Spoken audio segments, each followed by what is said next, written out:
In War and Order, one of the most important aspects is equipment. If you're a veteran player, obviously you understand how the system works, how to craft equipment, how to get materials, things like that. But if you are a newer player in War and Order, it may not be so simple. It wasn't for me, but now it is, and I want to simplify that process for you guys. So without further ado, let's go ahead and jump right into the video.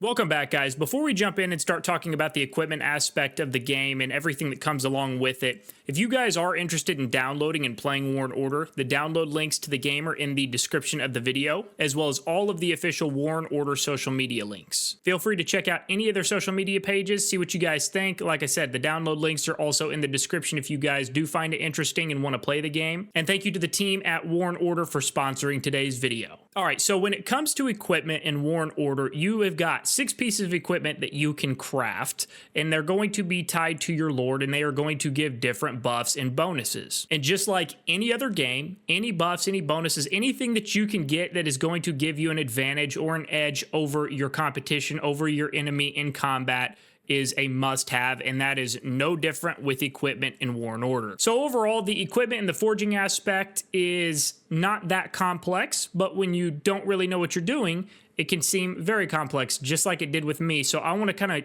meet you guys where you're at if you're new to the game, not understanding what's going on, and I want to explain the system to you, simplify it, and also kind of correct some of the errors that I made along the way. All right, so to actually forge the equipment, what we're going to do is we are going to go to the blacksmith. We're going to click on the forge button, and then here is where you guys can see all of the available equipment options that you guys have. You guys are going to be able to click on each one of these individually, and it's going to show you what options you have. You can click on them and see what buffs are going to be available to you for each particular piece of equipment. So to keep this simple, let's go into our weapon here. Let's see what options we have available, and we're going to talk about all of the details that actually go into this crafting process. So one of the first mistakes I made, and it seems like a rookie mistake now, which to be fair, at the time it was a rookie mistake because I was very much a rookie, but it makes sense now, but it really didn't at the time. And so I want to kind of stop you guys from making that same mistake. So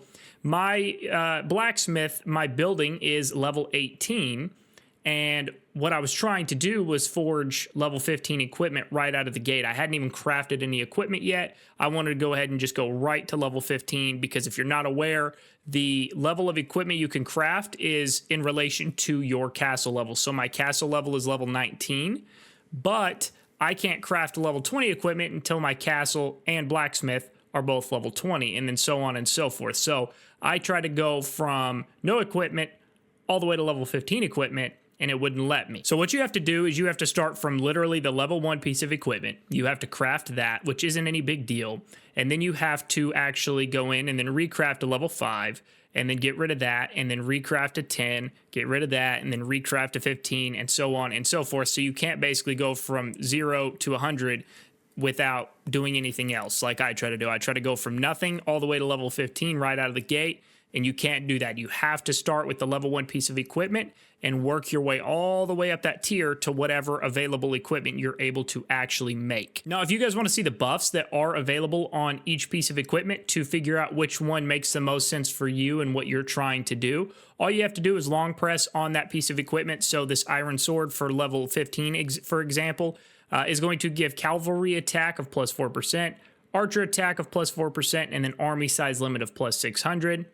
And this Fire of Trials, infantry attack plus 4%, mage attack plus 4%, and then march speed plus 4%. So basically just the long press is another way to preview what you're going to potentially get when you forge that piece of equipment. All right, now I'm going to show you guys how to actually go through the forging process. So you figured out which piece of equipment you want. We're going to go, for this example, we're going to go Fire of Trials. We're going to click Forge, and you guys can see I have got some materials built up. We're going to talk about materials here later in this video.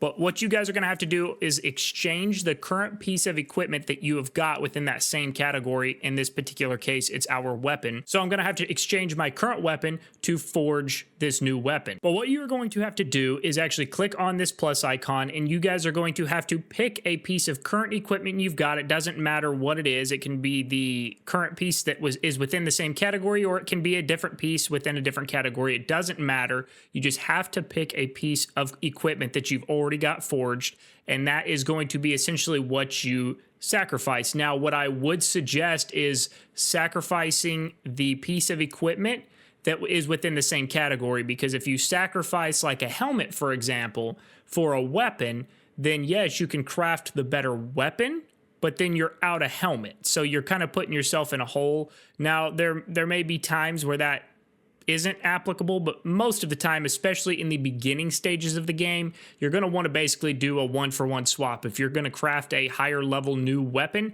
then exchange it for the previous level of weapon that you've got, and the same is going to apply for all of those other categories of equipment as well. So now let's talk about the materials that you guys are going to actually need for crafting. And you guys can see down here at the bottom, there are different colors. You've got a silver or a gray, a green, a blue, a purple, and then an orange. Obviously, just like with pretty much every other game, the different colors represent the different tier of equipment. So obviously this silver right here is going to be the most basic generic version that you can get. It is going to offer you the lowest amount of buffs as well. And then when you guys get over here all the way up into the orange, it is going to offer you the highest grade of equipment, and it's going to provide you with the most amount of buffs. Now, to see how much material that you've actually got, and to actually be able to upgrade the materials that you've got, you can do a couple of different things. If you guys are in the actual blacksmith here, you can click on this crate icon here, and this is going to show you guys all of the different materials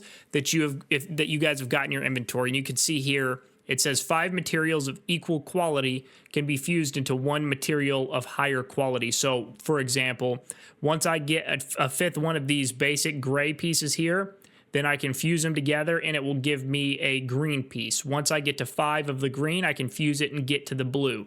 Once I get 5 of the blue, I can get to the purple, and so on and so forth. So it's going to take 5 of the purple pieces to get me to the orange piece. So you guys see how that kind of flows. Now, the next part of this that you're probably wondering is, well, where do I actually get the materials from? And there's 2 different places to get materials. The first place is actually going to be your workshop. So let's back out of here and let's go take a look at our workshop. All right, we are in our workshop now, and you guys can see I have got 4 pieces of equipment here that are being produced, and then below it are all of the other materials that I have available to me to produce. You guys can see those are all gray. If you guys see right here, this little icon with the, looks like almost like a Pisces symbol, but it's a couple of arrows, material level 1. If you click on that, you can produce up to material level 2. So you can't keep clicking on it and go up to like the orange level of material.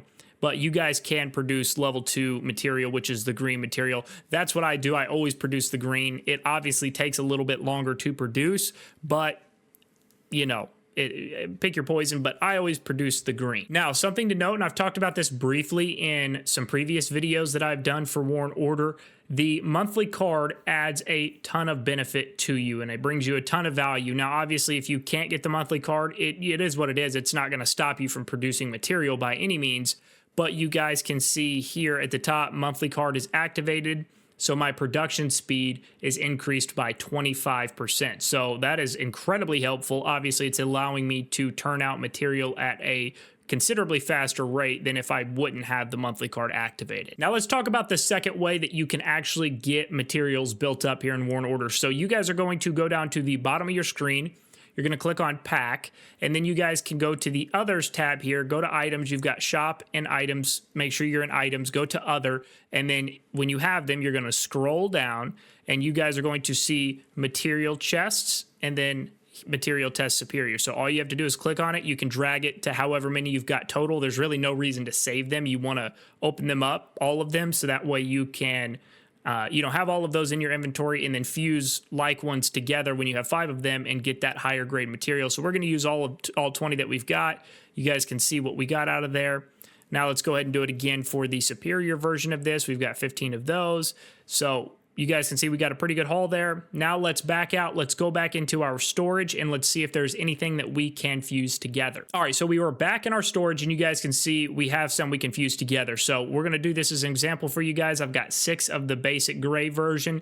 We only need 5, so we're gonna hit fuse. That is going to take us to green. We've also got 7 of the green, so we can fuse into blue.